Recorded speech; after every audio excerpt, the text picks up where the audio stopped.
Hello everyone, welcome to my YouTube channel. बात कर लेते हैं ब्रूनर के संज्ञानात्मक अधिगम सिद्धांत की, cognitive development according to Bruner. इनकी थ्योरी को डिस्कवरी लर्निंग भी कहा जाता है। ठीक है, तो ये कौन थे? एक अमेरिकन मनोवैज्ञानिक थे और इन्होंने एक सिद्धांत का प्रतिपादन किया। ब्रूनर के इस सिद्धांत को जीन प्याजे द्वारा जो प्रतिपादित कॉग्निटिव डेवलपमेंट की जो थ्योरी है, जो बहुत ही इम्पॉर्टेंट है ना, उसका एक प्रमुख विकल्प माना जाता है। और बालकों के संज्ञानात्मक व्यवहार का जो कॉग्निटिव बिहेवियर बच्चे करते हैं, उनका उन्होंने ऑब्जर्वेशन किया। ठीक, अवलोकन करके जो ज्ञानात्मक विकास की विशेषताएं हैं, उसके आधार पर उन्होंने इन चीज़ों को वर्गीकृत किया और उन्होंने बताया कि जो कॉग्निटिव डेवलपमेंट है उसको 3 स्तरों में, 3 स्टेजेस में बांटा जा सकता है। तो सबसे पहली स्टेज कौन सी है? वो है आपकी क्रियात्मक अवस्था, इनएक्टिव स्टेज। इनएक्टिव स्टेज के बारे में अगर हम बात करें तो क्रियात्मक अवस्था जो है वो ये बताती है कि जो बालक है वो अपने वातावरण को क्रियाओं और क्रिया प्रणाली के द्वारा समझने की जो है वो प्रयास करता है। ये वाली जो स्टेज है ना, ये बेसिकली जो बच्चा 0 से 3 साल तक हम ले लेते हैं। जब हम साल की बात करते हैं तब हम उसको वहाँ पर 0 कंसीडर करते हैं। अगर हमें मंथ्स की बात करनी होती है तो अलग बात है, लेकिन अगर ईयर की बात हो रही है तो 12 से पहले की जो चीज़ें हैं, 1 साल का जब तक हो नहीं जाता तो उसको 0 ले सकते हैं। ठीक है, तो 0 से 3 साल तक के अगर हम बच्चे की बात करते हैं तो आप उसको देखिएगा कि उस अवस्था में जो बालक होता है वो इन्वायरमेंट में या जो जितनी क्रियाएँ, जो क्रिया प्रणाली चल रही होती है, उसको ऑब्जर्व करता है और समझने का प्रयास करता है। जैसे हाथ पैर चलना हो गया, है ना, साइकिल चलाना, ये सारी चीज़ें क्या है? मानसिक प्रतिबिंब हैं, है ना। अब यहाँ पर इस अवस्था में मानसिक प्रतिबिंब नहीं है, जो क्रिया प्रतिक्रिया हो रही है, बालक केवल उसको देख रहा है।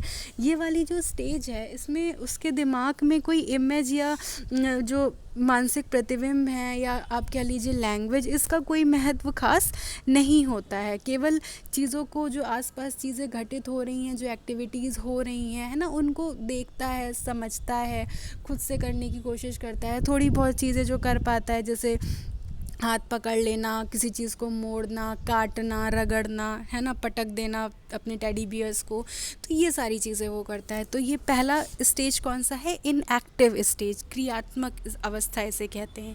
दूसरी क्या है? प्रतिबिंबात्मक अवस्था। ये कौन सी स्टेज है? आइकॉनिक स्टेज है। अभी इनएक्टिव स्टेज की बात हो रही थी, है ना, 3 साल तक की हमने इसको लिया है, कोई फिक्स नहीं है, ठीक है, बट 3 साल हम मान सकते हैं। इसके बाद आगे की जो बात करते हैं तो वो आप ले लीजिए उसको 6 या 7 साल तक। ठीक, जहाँ पर बच्चे के दिमाग में जो हैं मेंटल इमेजेस द्वारा सूचनाएं पहुंचती हैं, जो प्रतिबिंब हैं उनके द्वारा सूचनाएं पहुंचती हैं, जो आइकन्स हैं, ठीक है, उनके द्वारा सूचनाएं पहुंचती हैं। जैसे शोर होना, ठीक है, कोई बहुत ज़्यादा सही चमक हो जाना, लाइट हो जाना, या अंधेरा डार्क हो जाना, या जो विभिन्न कोई भी चीज़ें अलग अलग हो जाना, डिस्क्रिमिनेशन, कोई भी चीज़, ठीक, कोई जो विजुअल मेमोरी है, दृश्य स्मृति है ना, कोई चीज़ उसे, कोई दृश्य ऐसा उसे जो देखा हो उसने, ठीक। तो बेसिकली आप सिंपल तरीके से अगर समझें तो दूसरी स्टेज में क्या बनते हैं? आइकन्स बनते हैं। पहली स्टेज जो है उसमें क्या हो रहा है? इनएक्टिव स्टेज है। बच्चा एक्टिव, वो केवल क्रियाएं उसके एनवायरनमेंट में, जो आसपास के एनवायरनमेंट में हो रही हैं, वो देख रहा है, ठीक है। इनएक्टिव स्टेज है, क्रियात्मक अवस्था है।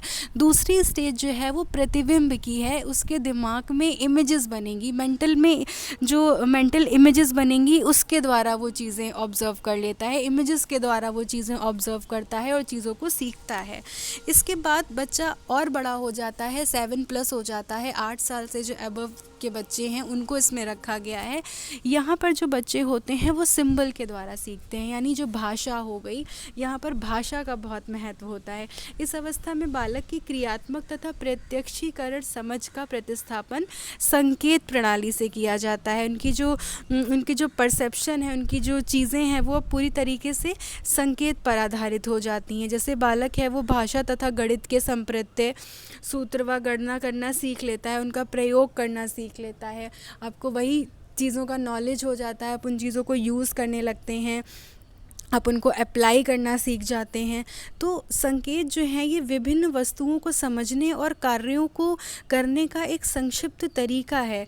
इससे क्या होता है, बालक की जो संज्ञानात्मक कार्यक्षमता है वो बढ़ जाती है और जटिल अनुभव तथा विचार जिनसे वो संक्षिप्त कथनों तथा सूत्रों के रूप में प्रयोग कर सकता है। सूचनाओं तथा ज्ञान को स्मरण रखना और जो अन्य तक पहुंचना है वो सरल हो जाता है। आप सिंपल अगर लैंग्वेज में इसको समझें तो सिंपल सी बात ये है कि जब स्टार्टिंग होती है तब बच्चा जो है वो चीज़ों को इनएक्टिव जो इन्वायरमेंट में जो गतिविधियां जो क्रिया हो रही है, जो चीज़ें वो सीख रहा है वो वैसे सीखता है। ठीक, नेक्स्ट स्टेज जो है वो प्रतिबिंब की है, उसके दिमाग में इमेजेस बनती हैं, उससे सीखता है। और जो थर्ड स्टेज है उसमें किसकी बात हो रही है, सिंबॉलिक स्टेज है, सिंबल्स की बात हो रही है, भाषा की बात हो रही है। यहाँ पर भाषा का महत्व होता है कि वो भाषा के द्वारा चीज़ों को समझने लगता है, सीखने लगता है, चीज़ों को करता है। ठीक, ब्रूनर के अनुसार सर्वप्रथम जो क्रियात्मक अवस्था है उसमें संज्ञानात्मक चिंतन करते हैं, उसके बाद प्रतिबिंब में करते हैं और उसके बाद संकेत में करते हैं। ये वही चीज़ें लिखी हैं। अब इनका जो सीखने का सिद्धांत है उसको भी इन्होंने निम्नलिखित भागों में बांटा है, उसके बारे में भी जान लेते हैं कि वो कौन से क्या इन्होंने क्लासिफिकेशन किया है। तो पहला है अंतर्दर्शी चिंतन बनाम विश्लेषणात्मक चिंतन। ठीक है, इसमें ब्रूनर ये कहते हैं कि क्लास में बच्चे को जब हम कोई क्वेश्चन देते हैं या जब हम कोई चीज़ करने को देते हैं तो हम उससे ये नहीं कहते हैं कि फटाफट इसका आंसर बताओ, बल्कि हम क्या करते हैं कि उसको समय देते हैं कि वो जो है तुरंत उत्तर ना दे। ठीक है, अच्छी तरह से सोच विचार ले, समझ ले, घर से करके आए तब उत्तर दे। ठीक, तो यहाँ पर ब्रूनर ये कहते हैं कि जो शिक्षक हैं वो अंतर्दर्शी चिंतन पर जो विश्लेषणात्मक चिंतन की तुलना में, यानी जो एनालिटिकल थिंकिंग है उसकी तुलना में जो इनिट्यूटिव थिंकिंग है, अंतर्दर्शी चिंतन है, उस पर बहुत कम ध्यान दिया जाता है।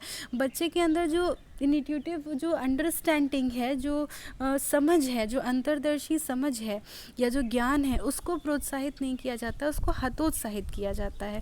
ठीक, उनके अंतर्दर्शी चिंतन के बारे में शिक्षक कोई भी ध्यान नहीं देते हैं, ये बात कहते हैं ये। इसके बाद बात आती है विषय की संरचना। संरचना और संरचना 2 बार लिख गया है यहाँ पर, इसको सही कर लीजिएगा। विषय की संरचना यानी स्ट्रक्चर ऑफ डिसिप्लिन। ब्रूनर ये कहते हैं कि कोई भी सब्जेक्ट होता है या कोई भी लेसन होता है उसके कुछ अपने कंसेप्ट होते हैं, कुछ रूल्स होते हैं, कुछ प्रोसीजर होता है, कुछ टेक्निक होती है जिसे सीखना आवश्यक होता है। ठीक, अब हर सब्जेक्ट को आप एक ही मेथड से, एक ही तरीके से सीख सकते हैं? नहीं, अलग अलग तरीके से सीखते हैं। ठीक है, तो हर सब्जेक्ट का अपना कंसेप्ट होता है, अपना रूल होता है, अपना प्रोसीजर होता है। ठीक है, जिसको सीख कर ही जो छात्र है, जो बच्चा है, वो जो कंटेंट है, जो विषय वस्तु है उसको ठीक ढंग से प्रयोग करना सीख पाता है। यानी प्रत्येक विषय की एक अपनी संरचना है और इस संरचना को सीखना बहुत ज़रूरी है। इसीलिए जो कक्षा का शिक्षण है उसमें इन संरचनाओं को सीखने पर ध्यान दिया जाना चाहिए। जो भी सब्जेक्ट आप पढ़ रहे हैं उसकी संरचना पर ध्यान दिया जाना चाहिए। जैसे आप मैथ्स पढ़ रहे हैं तो आपको खूब सारे क्वेश्चंस और अलग अलग पैटर्न से कराए जाने चाहिए। आप साइंस पढ़ रहे हैं तो आपको सारी चीज़ें प्रैक्टिकली करके दिखाई जानी चाहिए। आप हिंदी पढ़ रहे हैं तो उसको पढ़ाने का अलग स्ट्रक्चर है, इंग्लिश पढ़ रहे हैं उसका अलग स्ट्रक्चर है, इकोनॉमिक्स पढ़ रहे हैं तो उसका अलग स्ट्रक्चर है। ठीक, इसके बाद बात होती है अन्वेषणात्मक अधिगम, जिसके लिए इन्हें डिस्कवरी लर्निंग का जो जनक माना जाता है। इनको डिस्कवरी लर्निंग का के बारे में भी इनका नाम लिया जाता है। ठीक है, तो इन्होंने जो ये कहा है, डिस्कवरी का क्या मतलब है, किसी चीज़ के बारे में डिस्कवर करना, अन्वेषण करना। ठीक है, तो छात्र को किसी भी समस्या के विभिन्न पहलुओं पर स्वयं ही, है ना, जो थिंकिंग है वो करनी चाहिए। ये इंडक्टिव थिंकिंग की बात करते हैं। ये भी एक बहुत इंपॉर्टेंट क्वेश्चन है कॉम्पिटिटिव एग्ज़ाम की तरफ से, क्योंकि जो आसुबेल हैं वो डिडक्टिव थिंकिंग की बात करते हैं और जो ब्रूनर हैं वो इंडक्टिव थिंकिंग की बात करते हैं। और दोनों की जो विचार हैं लर्निंग के, जो दोनों की थ्योरी है, ठीक है, वो अभी आपको बताएंगे तो बहुत सारी चीज़ें आपको सिमिलियर ही लगेंगी, लगभग सब कुछ सिमिलियर ही लगेगा। ठीक है, तो ये लाइन जो दोनों की थ्योरी में जो अंतर है वो यही अंतर है कि जो ब्रूनर हैं वो बात करते हैं इंडक्टिव थिंकिंग की और आसुबेल बात करते हैं डिडक्टिव थिंकिंग की। ठीक है, तो जो इंडक्टिव थिंकिंग है उसके द्वारा ही विषय से संबंधित जो कंसेप्ट हैं उनके अर्थ और उनके संबंधों की खोज करनी चाहिए, डिस्कवर करना चाहिए। क्योंकि जो शिक्षक है, शिक्षकों को ये ध्यान में रखना चाहिए कि जो ज्ञान होता है वो आत्मान्वेषित होता है। ठीक है, आप स्वयं से, आपके अंदर सारी चीज़ों को आप स्वयं से सीखेंगे।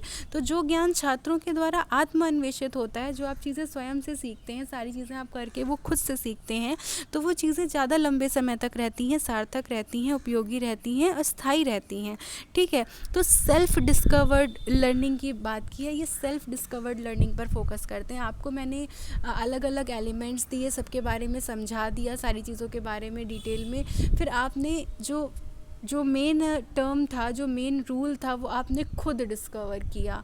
ठीक है, तो ब्रूनर ये कहते हैं कि आपके अंदर सारी चीज़ों को इस तरीके से डेवलप किया जाए कि आप जो नई चीज़ें हैं, जो लर्निंग है, वो खुद डिस्कवर करें। इसीलिए सेल्फ डिस्कवर्ड लर्निंग पर ये फोकस करते थे। ठीक है, यही सबसे इम्पॉर्टेंट है। जो इम्पॉर्टेंट लाइन है, जो इम्पॉर्टेंट टर्म है इनकी थ्योरी में, वो डिस्कवर्ड लर्निंग का है।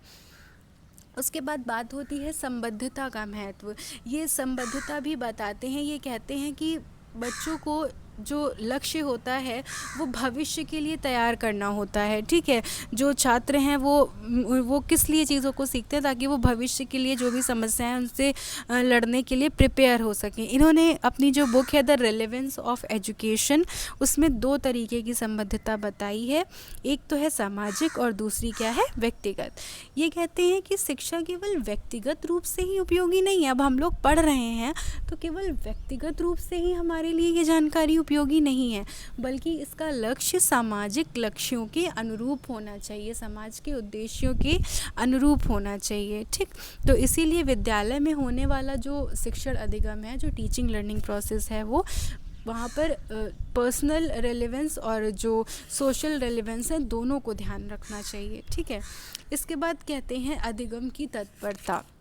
इसमें ब्रूनर ये कहते हैं कि जो प्रत्येक बालक है उसके अंदर चीज़ों को सीखने की तत्परता है कि नहीं। अगर तत्परता नहीं है तब वो चीज़ें नहीं सीख पाएगा, नई चीज़ें डिस्कवर नहीं कर पाएगा। तो ऐसा पाठ्यक्रम तैयार किया जाना चाहिए कि बालक जो है वो सीखने के लिए तत्पर हो, जानने के लिए तत्पर हो कि हाँ, अब मुझे कुछ नया सीखने को मिलेगा, अब मैं कुछ नया करूँगा। तो ये चीज़ इम्पॉर्टेंट है। ठीक, इसके बाद जो लास्ट है वो क्या है, शिक्षार्थी की सक्रियता की बात ये हो रही है कि जो बच्चा है वो सीखने में निष्क्रिय ना रहे, पैसिव ना रहे, एक्टिव रहे, सक्रिय ढंग से भाग लेना चाहिए। इसके 2 लाभ होते हैं कि जो छात्र है वो विषय को ठीक ढंग से समझ लेगा, और दूसरा ये है कि क्योंकि वो एक्टिव है तो उसको बहुत जल्दी सीख लेगा और उसे वो बहुत दिनों तक हमेशा याद रहेगी। ठीक, तो इन्होंने जो सीखने के संबंध में या जो अधिगम के संबंध में इन्होंने 3-4 नहीं, कितनी बातें बताई हैं, 6 बातें बताई हैं। वो कौन कौन सी हैं? पहला तो इन्होंने ये बताया कि अंतर्दर्शी चिंतन पर फोकस किया जाना चाहिए, ना कि एनालिटिकल थिंकिंग पर फोकस किया जाना चाहिए। जब बच्चे को आप कोई प्रॉब्लम दें तो उसको तुरंत सॉल्व करने के लिए कहें। ठीक, ताकि उसके अंदर जो नई टेक्निक है, जो डिस्कवर करने की क्षमता है, वो आ सके। दूसरी बात ये कहते हैं कि हर सब्जेक्ट की अपनी एक संरचना होती है, अपना एक स्ट्रक्चर होता है। ठीक है, इसीलिए उस सब्जेक्ट का जो स्ट्रक्चर है, जो कंसेप्ट है, जो रूल्स हैं, जो टेक्निक्स हैं, उनके बारे में ध्यान में रखना चाहिए। थर्ड ये कहते हैं कि अन्वेषणात्मक अधिगम यानी डिस्कवर लर्निंग पर ये फोकस करते हैं कि छात्र को सभी पहलुओं पर, ठीक है, समस्या के जो विभिन्न पहलू हैं उनसे संबंधित इंडक्टिव थिंकिंग यानी जो कंसेप्ट है उसका मीनिंग और उसके बीच में जो संबंध है, उनके जो अंतर संबंध हैं, उनकी खोज करनी चाहिए, ताकि बच्चा जो है वो खुद से एक जो रूल है, जो सिद्धांत है, जो नई चीज़ है, जो नई खोज है, ठीक है, उसके बारे में वो एक नया सिद्धांत सीख सके, एक नई चीज़, एक नया अधिगम कर सके। ठीक है, तो सेल्फ डिस्कवर्ड लर्निंग इम्पॉर्टेंट है। ये सेल्फ डिस्कवर्ड लर्निंग पर फोकस इसलिए करते हैं क्योंकि जब आप स्वयं से कोई चीज़ सीखते हैं डिस्कवर करी हुई, तो वो आपको हमेशा याद रहती है। इसके बाद बात की है संबद्धता की, कि जो कुछ भी ज्ञान सीख रहे हैं, जो चीज़ें भी हम कर रहे हैं, वो व्यक्तिगत ही नहीं होनी चाहिए बल्कि सामाजिक रूप से भी होनी चाहिए। समाज से, समाज के लक्ष्यों, समाज के उद्देश्यों से भी वो घनिष्ठ रूप से जुड़ी होनी चाहिए। इसके बाद ये बात करते हैं अधिगम की तत्परता होनी चाहिए। बच्चा जो है वो सीखने के लिए तत्पर होना चाहिए। और फिर 6 नंबर पे ये क्या कहते हैं कि सीखने में उसकी वो जो है वो सक्रिय होना चाहिए। अगर मैं उसको ज़बरदस्ती बैठाल कर कोई चीज़ सिखाऊंगी तो वो नहीं सीखेगा, तो वो खुद एक्टिव होना चाहिए, उसे सीखने के लिए खुद सक्रिय होना पड़ेगा। ठीक है, तो ये इन्होंने 6 पॉइंट्स के बारे में बात की है। साथ ही साथ इन्होंने एक और टर्म दिया है, स्पायरल करिकुलम। आपने जो विकास का सिद्धांत अगर पढ़ा होगा तो वहाँ पर भी ये था स्पायरल, है ना। इसमें क्या है कि जो पुरानी चीज़ें आप पढ़ रहे हैं उन्हीं चीज़ों से रिलेट कर करके नई चीज़ें जुड़ती चली जाएंगी। भाई अब आप कोई चीज़ डिस्कवर करेंगे तो ऐसा तो है नहीं कि नॉलेज आपको कहीं से मिलेगा। आपके अंदर जो पुरानी चीज़ें हैं, जिन चीज़ों के बारे में अभी तक आपने पढ़ा है, आप उन्हीं चीज़ों से तो रिलेट कर करके आगे बढ़ेंगे, तभी तो आप कुछ नया डिस्कवर करेंगे। तो ये स्पायरल करिकुलम की बात इन्होंने की है। साथ ही साथ जो स्कैफोल्डिंग का टर्म है, जो संप्रत्यय है, वो भी इन्होंने ही दिया है। वाइगोट्स्की ने इसके बारे में डिटेल में बात की है। आपको वाइगोट्स्की की थ्योरी पढ़ाएंगे, वहाँ पर बता देंगे। यहाँ पर इसका मतलब क्या है वो जान लीजिए। मतलब इसका ये है कि जब हम कोई प्रॉब्लम में फंस जाते हैं, किसी समस्या में हम फंस जाते हैं और हम किसी पर्सन की मदद लेते हैं जिसके पास हमसे ज़्यादा जानकारी है, हमसे ज़्यादा नॉलेज है। ज़रूरी नहीं है कि वो कोई पर्सन ही हो सकता है, टेक्नोलॉजी हो सकता है, हम अपने फ़ोन से, हम गूगल से पूछ लें, है ना। तो वो क्या है, वो स्कैफोल्डिंग है, उसकी बात इन्होंने की है, जिसकी हेल्प लेकर हम अपनी प्रॉब्लम को सॉल्व कर लेते हैं। ठीक, तो ये बात हो गई ब्रूनर की। ठीक है, फटाफट एक बार जो इसकी स्टेजेस थी, स्टार्टिंग में इन्होंने क्या बताई थी, 3 स्टेजेस बताई थी कि जो बच्चा है वो अवलोकन करके वो किस तरीके से उसका ज्ञानात्मक विकास होता है। तो सबसे पहली स्टेज क्या थी, इनएक्टिव स्टेज थी। सबसे पहले बच्चा जो है वो अपने इन्वायरमेंट में आसपास की जो क्रियाएं हैं उनको देखकर सीखता है। उसके बाद फिर उसके दिमाग में मेंटल इमेजेस बनती हैं, उनसे सीखता है। और लास्ट में सिंबल्स की बात हुई थी, लैंग्वेज की बात हुई थी कि जो संकेत होते हैं उनके द्वारा वो सीखता है। इन्होंने 6 तरीके की लर्निंग बताई कि अंतर्दर्शी चिंतन के बजाय किस पर फोकस ज़्यादा किया जाता है, एनालिटिकल थिंकिंग पर किया जाता है, जो कि गलत है। किस पर फोकस होना चाहिए, अंतर्दर्शी चिंतन पर होना चाहिए। विषय की संरचना, नए ज्ञान की खोज यानी अन्वेषणात्मक अधिगम, संबद्धता, बालक की या अधिगम में उसकी तत्परता और शिक्षार्थी का सक्रिय होना। आई होप आपको ब्रूनर की थ्योरी समझ में आ गई होगी। वीडियो को शेयर कर दीजिएगा, चैनल को सब्सक्राइब कर दीजिएगा। नेक्स्ट वीडियो में हम बात करेंगे आसुबेल की थ्योरी के बारे में। Thank you.